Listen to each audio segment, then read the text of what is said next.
do you judge yourself after now that the World Cup is done? We failed. We did not deliver. It's as simple as that, right? Our mandate is to be the best placed Asian team, and we did not deliver.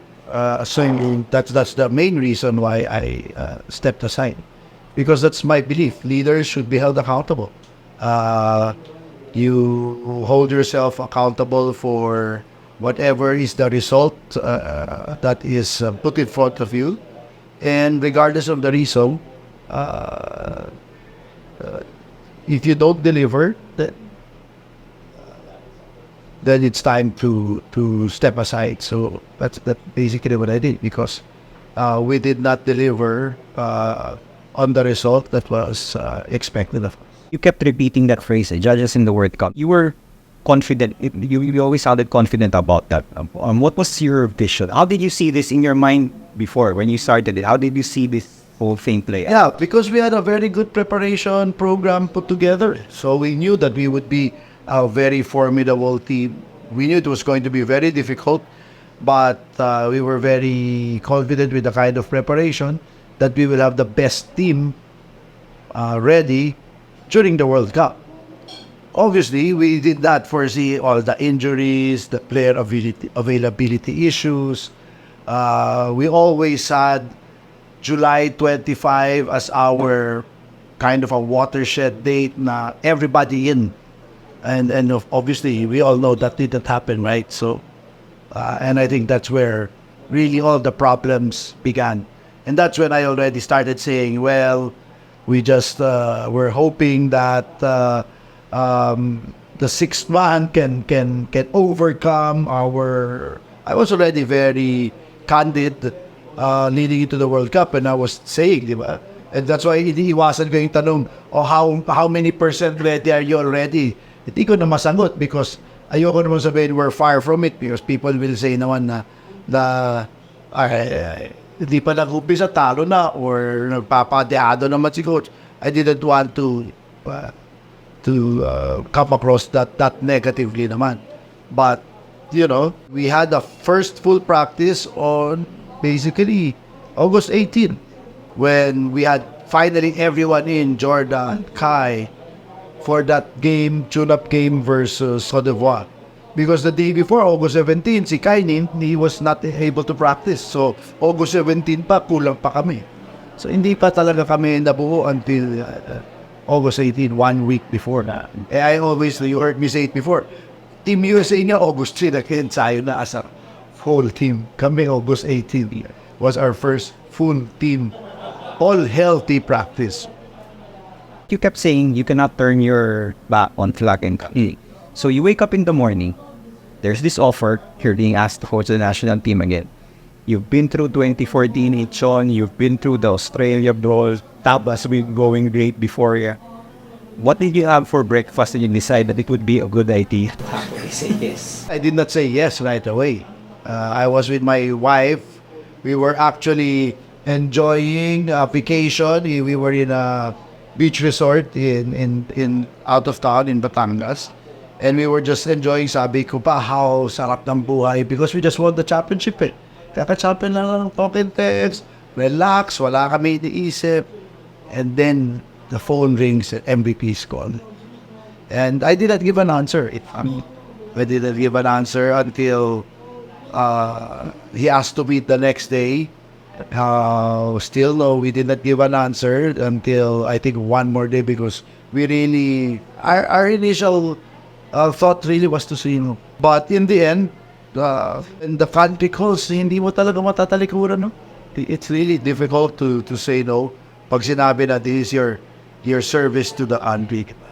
So, I did not say no, because I also wanted to understand ano ba yung nangyari kita. I had no idea what their troubles were, the problem with that. I didn't know of February, end of July yun, so February 1, we had a game sa window on February 21.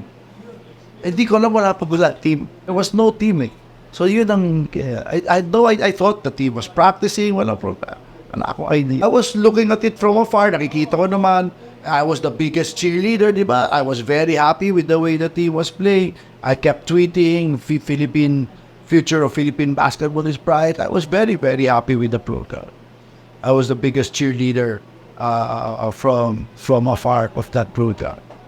And I was very focused and preoccupied with talk and text. Nasa bubble din kami, remember? We were in a bubble in Clark. So, I was really kind of, not in touch with reality until the New Year. Itong lumabas na kami sa bubble, nagpasko na. When did you go into the program and realize, wala pala, team? Doon, nung kinausap nila ako, so I asked, ano nangyari kita? So I didn't want to answer yet because I said, you have to clean, ayusin nyo muna whatever your situation is with that. Because they still had a meeting to go to, kailangan pa yata natin naman usap and all that. And sabi ko, then doon ay na-explain sa akin where it is. Kaya wala pa palang team. And that top actually recommended to them to talk to me, to get me to put a team together na with the majority of talk and text players na nga for next window or no, kasi walang team, walang players eh. So, pretty much, coach, idea niya yun, yung core ng TNT, and then Parang siya yata, I think he mentioned that also to manage. They did well against Dominican, they did very well. Was it not possible to just build on that instead of going back to square? No, because when they took over, the players were not there anymore. What happened? They were all over the place na. Wasn't it that possible to... They did. At that point, they did. We were able to call them in. Kaya nga, the bulk of the top and text players, and then, di ba, nakabalik si Dwight. There were certain players who were able to come and join us, but not all.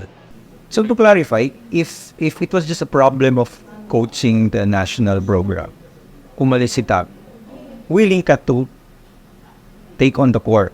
Of course. Continue na lang. If the core was intact, no need to change.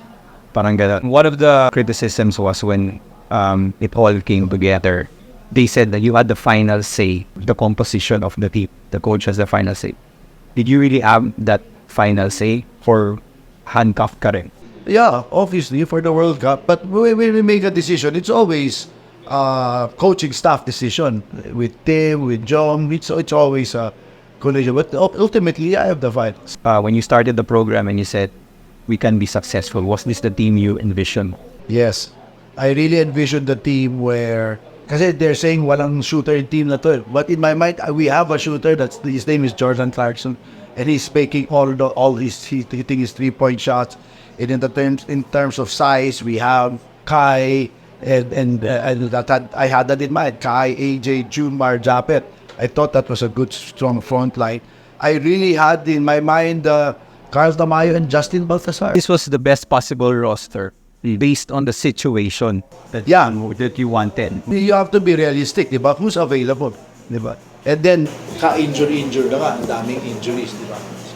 Because just for the record, kasi a lot of people are wondering, yung list natin from many years ago, isang kamay mo na lang mabibilang yung natira from that. Well, just for everyone's information, I guess, coach, what happened to that program aside from availabilities? May parang dynamics po ba of players not wanting to play for you? May ganun po bang angle? No, we had a 23-for-23 when we won the hosting in 2017. Ako pa yung coach, di ba? And then Australia Brown happened. So tinanggal ako. So nawala na yung 23-for-23. Whoever took over when it was Yang, and binali wala na yung 23-for-23. So wala na yun. Matagal lang nawala si 23-for-20. That was not your decision to disband that idea. Hindi mo ba naisip na maybe we can revisit this list, especially nung pagbalik mo, coach? Like, nalikan na natin. Hindi na. Kasi pagbalik ko, we had to work with the players who were available. It was useless not to go back to a list that was put together in 4 years ago, di ba? So we had to work with the players who were kasi iba-iba na yung dynamics. Would it be proper to say that may players then that we didn't want to play for? I would imagine, but nobody has actually said that to me. And I would appreciate for sinabi lang, ayaw. I don't know those who never came. Maybe ayaw nila. Maybe nagdadahilan sila, pero ayaw nila talaga. So, there's nothing I can do about that, right? SEA Games happened. The first time, yung natalo. I think this is where everything started. Nung natalo sa SEA Games, there were calls na, sign, why push on? Because my mandate is World Cup. SEA Games, if you know the story, we put a team together, and then the team that was supposed to go to the SEA Games, at the final week, biglang Robert Boric had a family emergency sa father niya. He had to fly to the US. Kevin Alas had also a personal, with, I don't know what, if you know the situation ni Kevin, hindi rin siya bigla pwede, di ba? So, ang dami-dami, si Matthew Wright, who was supposed to come earlier, got delayed in New York as he was coming in. Basta ang nangyari, we were able to get the team together 3 days before leaving for Jakarta, or Vietnam ba? Vietnam.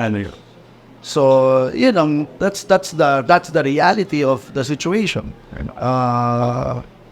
So we were woefully unprepared for that tournament,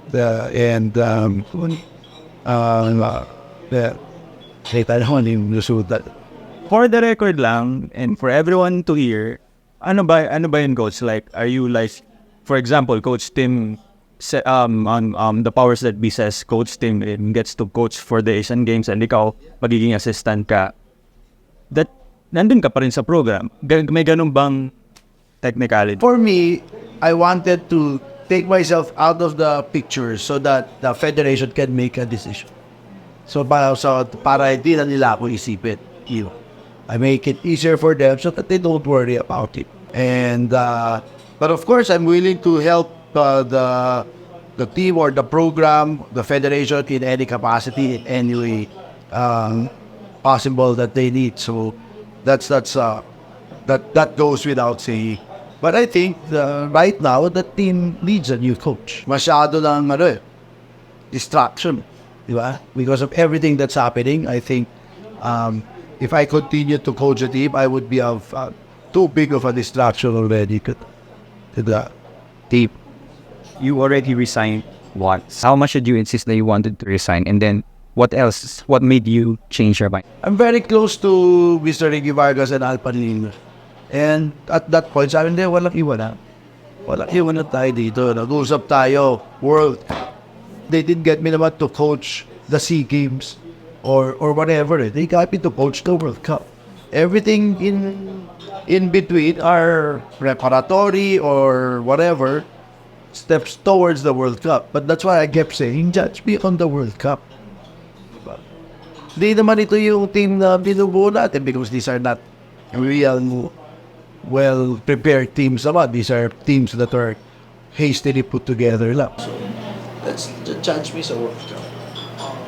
Coach, yung mga pinick up ako sa on socials. We were too much ISO hero ball with Clarkson. Is that true? How do you respond to that? Yeah, and that's again because of the lack of practice. Kayo nga sa Inquirer, maglaro ka kayo sa Interbarangay. Mag-practice kayo 2-3 months, you'll put together Pero pag naglagay kayo ng bagong player, one week before, diba? That's exactly what our worry was. Because if you take a thing back, ang ganda ng laro sa China, diba? The whole movement, the ng players, the lahat ang ganda na. We were already getting to that level. But we all knew how is it going to be pagdating ni Jordan. Because he's going to be the focal point of the offense, and we had no idea how we would react pagka, the way they defended him, di ba? They were denying, tinatap lock siya, dinadouble, they were physical, and all that. So you had to adjust on the fly. On the fly. And I admit, there were times talagang sama ng itsura. But that's why I was insistent that sana si Jordan can come July 1 month talaga yung namin July 25. Hindi pwede. We got the word from them late June na talaga nga pwede lang sila is August 6. He can only leave the US August 6. Pero we were keeping it to ourselves, di namin pinapaalam because we were trying to do things pa na we were trying to salvage the situation. We were trying to find, baka pwede, kami na pupunta dyan. Kami nila pupunta dyan sa LA, we will trade with you in Jordan sa LA. No, so that then, hindi magawa kasi maraming walang visa. Hindi matali kuha ng US visa. And then we were coming, remember, we were coming from Europe. And then pagdating namin from Europe, kinuha yung mga passport kasi pupunta namin China. So there were so many logistical problems. Hindi kami makaalis ng last week of July. We wanted to go to the US last week of July. First week of August, diretso na kaming China. That couldn't happen. So the next plan was, sige JC, you join us in China. Doon ka na dumiretso. So next. So sabi namin, okay, instead of matatapos kaming August 6, we were able to get another game August 8 so that JC can play with us and get a couple more practices. Kasi yung mangyayari, yung masasabi niya, darating siya aalis siya sa Amerika ng August 6, darating siya dito ng 8. By the time makapractice siya, kami naman galing sa China, magpapahinga 9 a real practice before we could get it done. It was August 9 or 10, that was really too late. So sabi namin, dumiretso ka sa China, join us in China, okay rin siya. Hindi pa na sila makakakuha ng visa sa LA. They had to go pa to the East Coast sa Washington kung saan yung consulate or yung embassy to do. So, ang dami nangyari behind the scenes, hindi alam ng tao. Ang dami naming sinubukan talaga just to be able to get Jordan. If he was just with us 1 or 2 weeks more, ibang-iba yung laro. Ibang-iba yung magiging laro ka. Ito, coach, you are outdated. Why? As a coach, that's what they keep saying. Is dribble drive still relevant in international? Do you see how the other teams are playing? That's all the other teams are doing. 4 out, 5 out, dribble drive. Yung mga nagsasabi, yung mga hindi, they're not seeing what everybody is doing today. Punta ka sa NBA, punta ka sa ano. That's what everyone is doing. One of the most consistent criticisms I see on the MSL. Asan na yung learning? Ano na nangyayari sa learning experience throughout the losses? Didn't they see how well did Reds magic lang ba yung kay Abato? Biglang gumaling siya? Hindi ba kaya natuto siya in our stint in Estonia and all that? AJ Edo, did he just come out of the woodwork? And Dwight Ramos, ganyan ba kagaling si Dwight Ramos? Diba? Everyone, I think all of these guys who are playing well learned from the experience. That's number 1. And then number 2, sinasabi nilang hindi ko mapanalo yung winnable games. Yeah. So anong gusto nila? Tambak na from the start. So they are attributing to me the fact that we cannot close out games. But they're not attributing to me the fact that we are closing those games in the first place.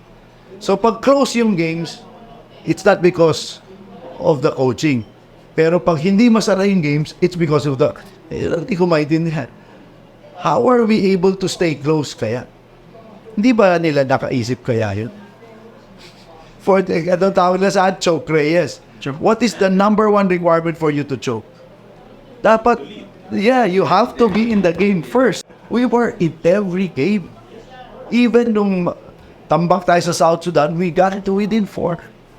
Diba? We put ourselves in a position in every game. And I attribute that to the learning that we had in the, because we knew how to play. Italy, they beat us by 7 points. We were with them the entire game. So, I think that's what the learning that we brought with that we gained from Europe and China and all of those.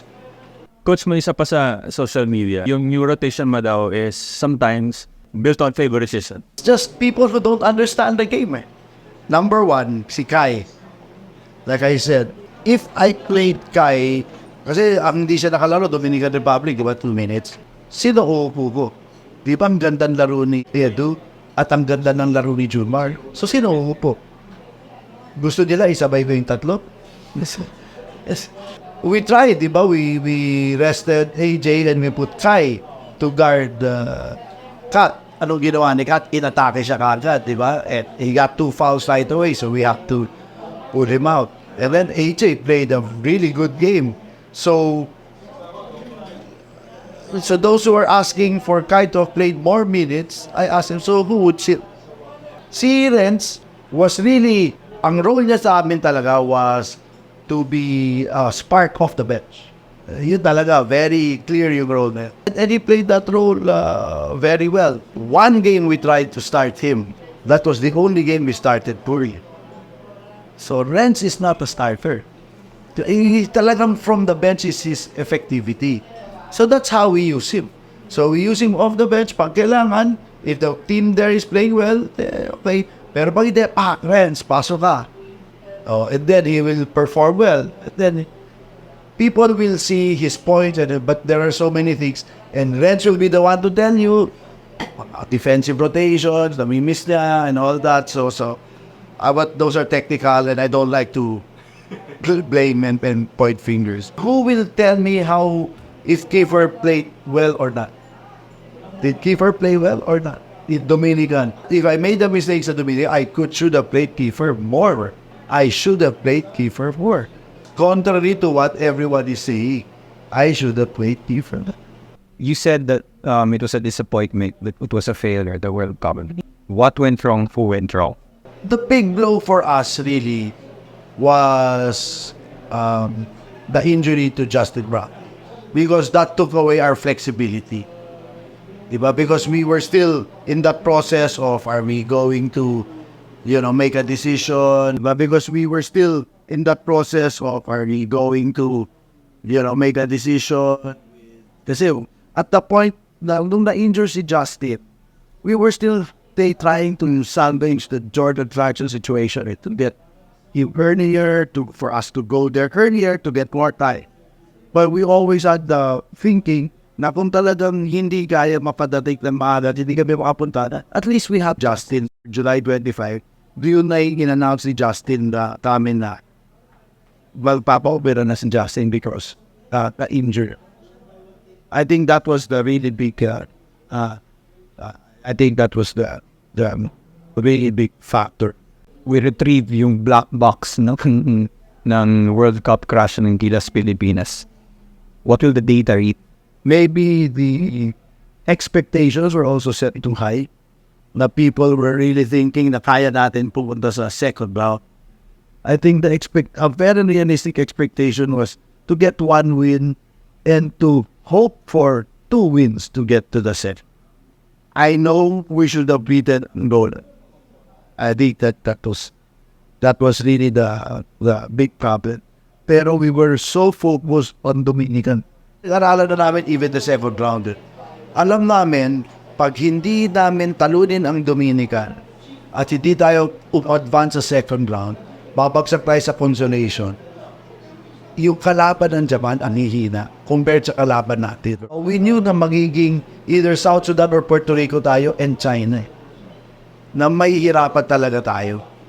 Sabi, and then pag tinignan mo yung kalaban ng Japan, kaya nila talaga.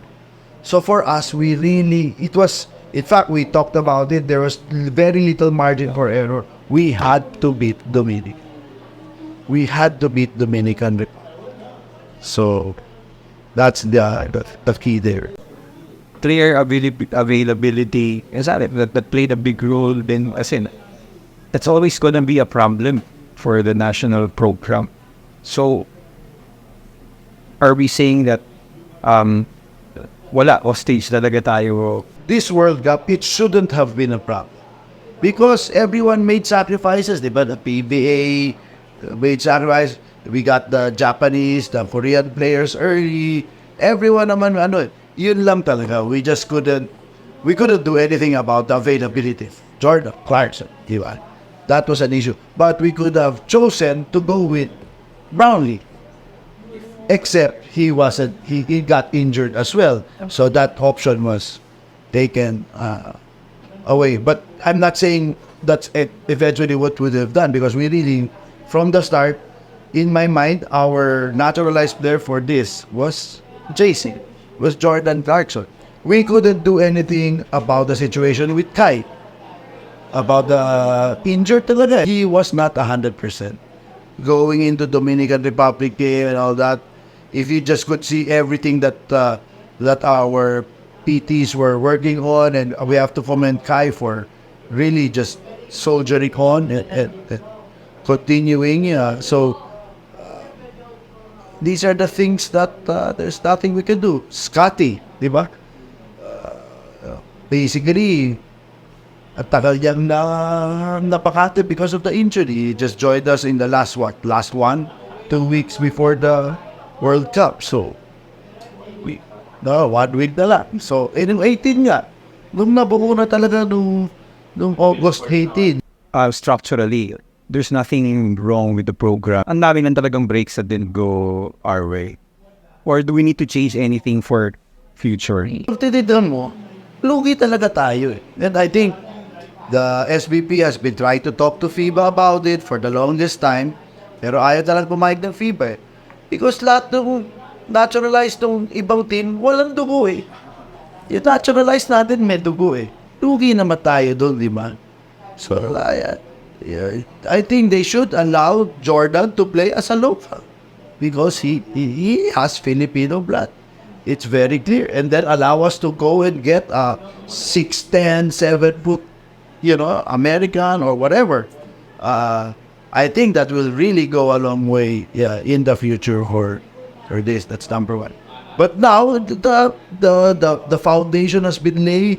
The players are there. The size is there, right? So if Kai and AJ continue to make themselves available, we have a very strong, good young core of Renz, Kai, AJ, Dwight, and then up and coming from the under 17, under 18 cast, diba? Sila Mason Primos, Alex Conong. We have guards available coming up, Elijah Williams. Nandyan yung core, and then the PBA continues to make the players available, diba? I think the foundation has been laid. I think the structure is okay. We just need to continue working together.